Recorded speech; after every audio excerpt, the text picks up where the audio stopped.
Greetings and salutations, ladies and gentlemen of YouTube. This is MazezRealm once again, and welcome to another episode of my series Behind the Gamertag, where I talk about things that affect us as the gaming community as a whole, and especially in the Call of Duty community. And this is a very important episode because I want to talk about a topic that a lot of us have been talking about if we are fans of competitive Call of Duty.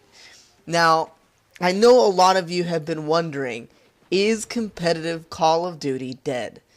And I'm here to tell you that it is very much alive. If you guys were watching MLG Columbus, you'll know that Call of Duty Ghosts is indeed an incredible game to watch. It's also an incredible game to play, in my humble opinion as well.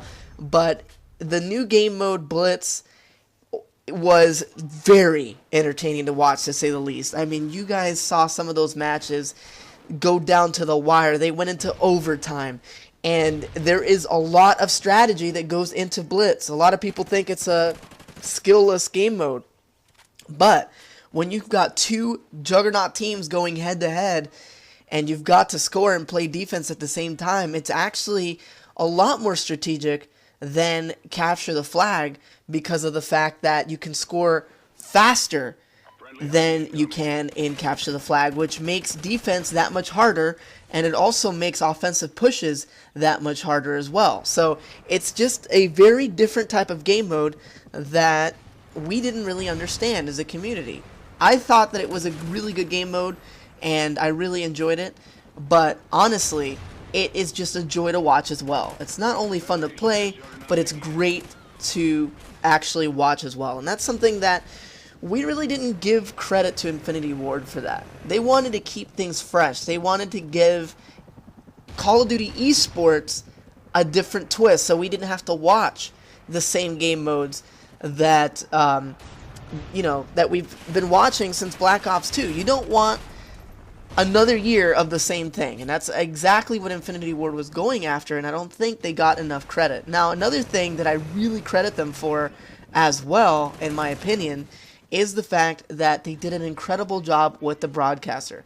Granted that the broadcaster will be receiving some tweaks, according to Tina Palacios of Infinity Ward, who did mention that in an interview, and they're taking the feedback and they're going with it. And honestly, without receiving that much feedback going into MLG as far as the broadcaster mode was concerned, they did a pretty damn good job. I mean, it's smooth, it looks good, and it works very, very well.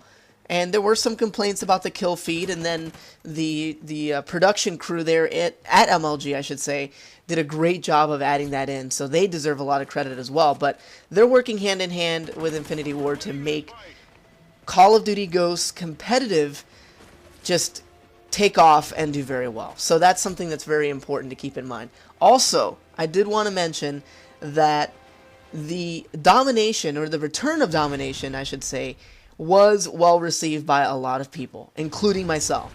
And for those of you who are saying, well, domination is so boring to watch and blah, blah, blah, blah, blah, go watch the MLG YouTube channel reruns of MLG Columbus and then get back to me, because domination games really went down to the wire as well. It's all about how you practice, the knowledge of the game mode, and how you basically take that knowledge and play with those strategies and come out on top. That's basically how it works.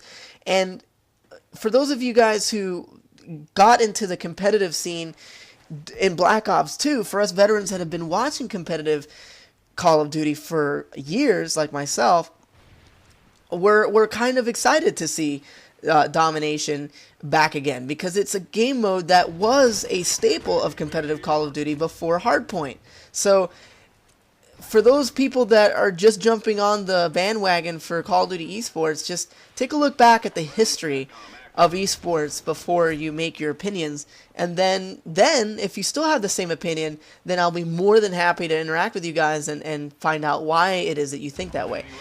I do see that there are some things that can be improved, I should say. So everything can use improvements, but either way, I really think that the debut of Call of Duty Ghosts at an MLG event for the first time went excellent. The crowd was in it, I was in it as a spectator, and I was watching from home, so the stream quality was excellent.